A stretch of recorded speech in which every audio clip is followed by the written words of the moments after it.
going to deal with the leaf, the flower and the fruit, and also the seed that is present inside the fruit. Okay, if you like my video, do share and subscribe to my channel for more such videos. Okay, so let's get started. This is the first thing that we are going to start with is the leaf. Now as you can see over here, the leaf is called as the kitchen of the plant. Now why is it called as the kitchen of the plant? Because food is prepared. Like how in our houses food is prepared in the kitchen, the same way food is prepared for the plant in the leaf. So let's see why. It is because there is a pigment, a green color pigment called as chlorophyll. Now this chlorophyll is like the stove or the gas stove that we use in our kitchen. So this chlorophyll helps in the production of or making of food. So that is why the leaf is called as the kitchen of the plant. So now let's look at the structure of the leaf. The structure of the leaf is divided into three parts: the blade, the petiole and the stipule. Now the blade is the entire flat region of the leaf. So let's see what else is present inside this blade. So the blade at the pointed part of the leaf, it is called as the apex. Now the edges of the leaf. So when we draw a leaf on the paper, what do we draw first? We draw the edges. That's called as the margin. The margin, the edge of the leaf is the margin. And then we have the veins. Now what are veins? Veins are the thin lines that you can see that are present on the leaf. Now these veins may be present in different patterns. So we will see further what are the different types of patterns. Okay, what are the functions of these veins? The functions of these veins are just like the electricity supply that you all have, the wiring that is present in your houses, or the pipeline, water pipeline that is present in your houses. What is there? There is a main source. So like this base is the main source, and then the pipelines take the water, the nutrients, the food to each and every cell in the leaf. So every cell contains chlorophyll. That's why it is green in color. So this water and nutrients has to reach to every cell, and that is held by the veins. Next we have the midrib. The midrib is the central line that is present on the leaf. So why is this midrib so important? It's like the main pipeline. And then you have these bifurcations where all the veins are then bifurcating and forming, going to the small parts of the leaf. Next we have the petiole. The petiole is the stalk that helps to attach the leaf to the stem. And the stipule. These are small leaves structure that are present at the base, at the point where the leaf emerges from the stem.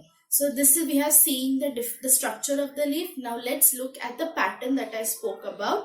What is the pattern that is present on the leaf? So the pattern is, that is called as the leaf venation. Venation means veins pattern. So the first pattern that we are going to talk about is reticulate venation. Now what is reticulate? Reticulate means it is crisscross. It is not in a defined manner. It is all interlinked. All the veins are interlinked to each other. So how is it possible? Let's see. This is a leaf structure of a neem leaf.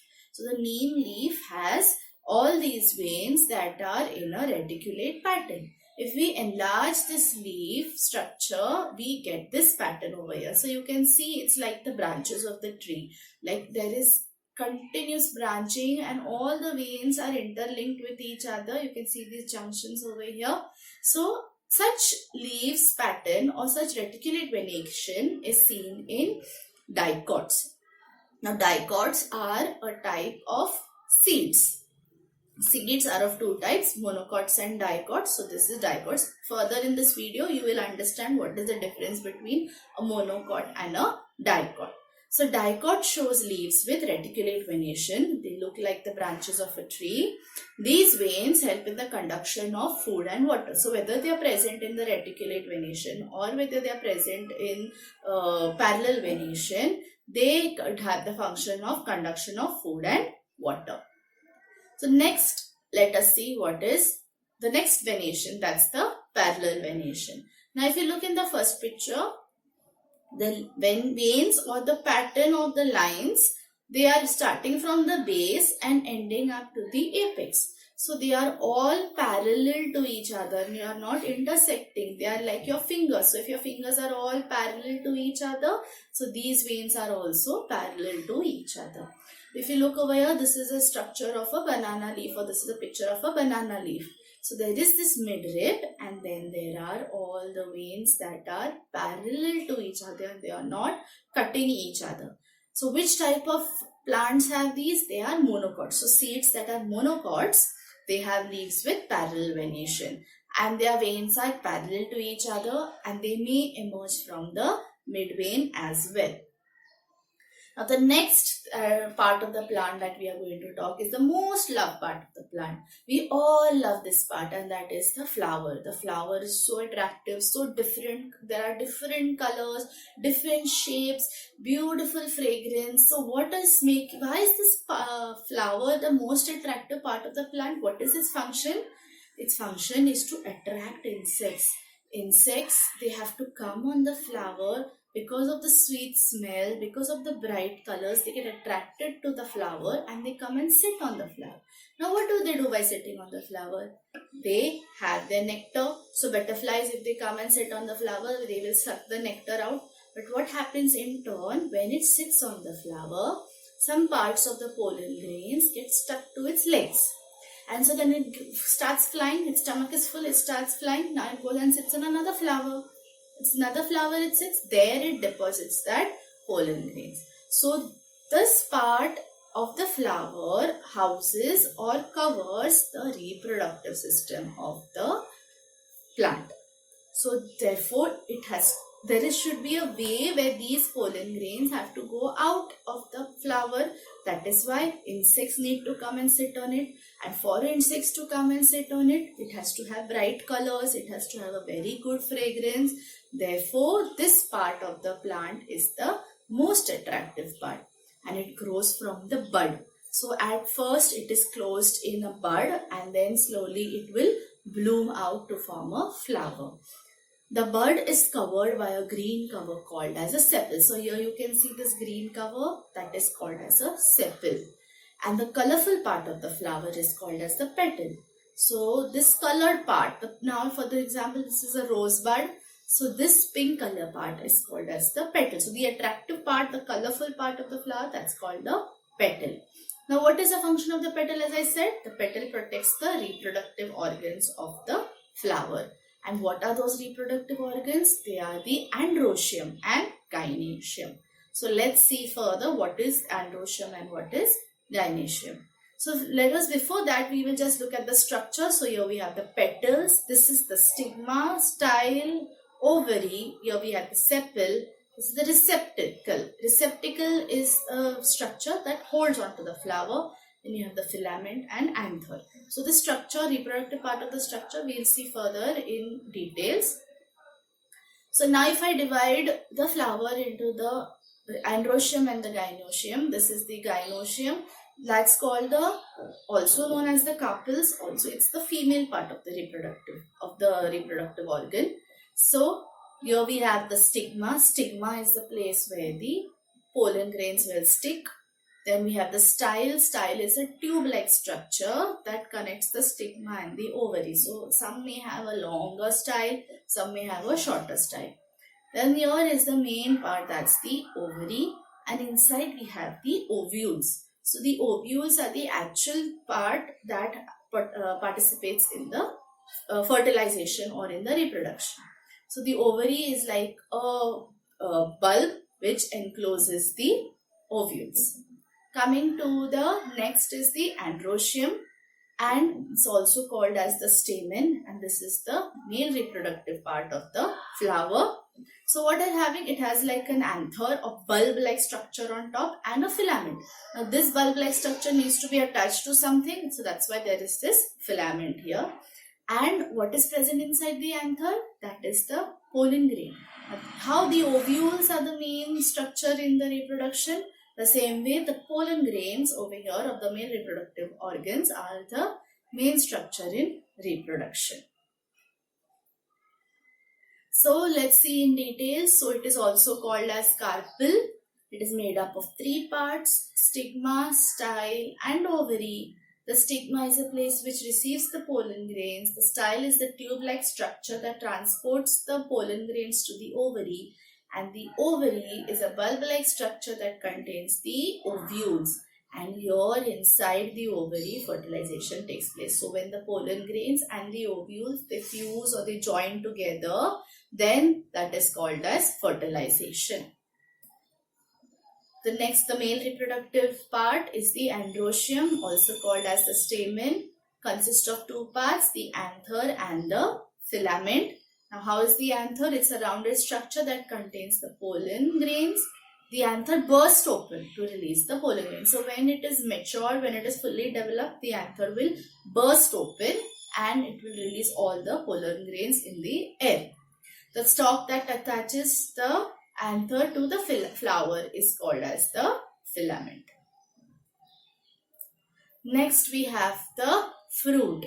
Now let us understand from where do we get the fruit on the plant. So what is the fruit? It is actually the ovary part of the flower.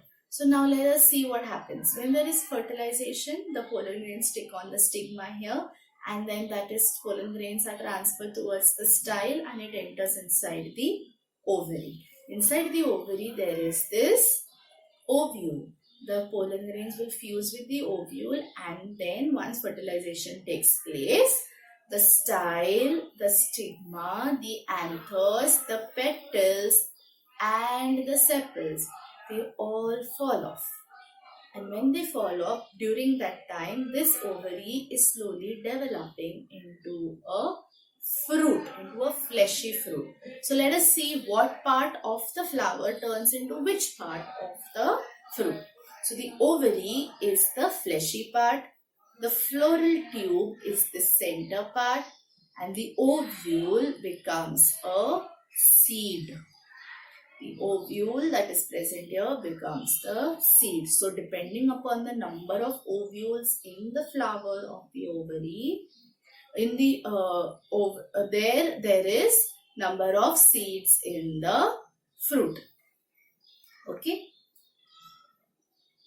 Next we come to the seeds. Now in the starting I told you what are the 2 types of seeds, monocots and dicots. So if the full form of it is monocotyledonous and dicotyledonous seeds. So if you break the words, mono means 1, cotyledon means the part or that structure, the seed part, and your dicot means 2 and cotyledons is again the seed part. So here you can see this is one part, this is another part. So we can divide the seed into 2 parts. So that is called as dicotyledonous seed. However, over here there is only one part and that is called as the monocotyledonous seed. So the ovules in the flower turns into the seed that we seen in the previous part. So here we have a bean seed, that's a dicot, and a corn seed, that's a monocot. So if you take any pulses, like for example green peas, and you open it up, you will see there are 2 parts of the seed. However, if you take corn, even if you remove the outer cover of the corn, still there is only one part of the seed. That is why your green peas is a dicot and your corn is a monocot. Now let us see how does the seed turn into a full-grown plant. So when I put a seed inside the soil, it will absorb the water, it will absorb the nutrients, and it will give out its first extension, that's the embryo. Now this embryo keeps on growing, first forming the roots. The root system is always first formed because it has to anchor into the soil, it has to get a grip of the soil. So then slowly this coating will get broken and the cotyledon or that part inside the seed fleshy part that will start emerging out of the soil. Once it comes out and if the stem is a little stronger, it will become upright and leaves start forming out of the seed. So this part is the shoot and this is the root. And then the leaves keep on growing. The leaves will start producing food from the nutrients and water that is given by the roots, and it will start growing into a full grown plant. Okay, so with this we have come to the end of the parts of the plant. I hope you all have understood each and every part. I have not gone into the deepest details of the plant's parts, but I have covered most of the parts that is needed on secondary level. Okay, so do like, share and subscribe to my channel, and see you in my next video.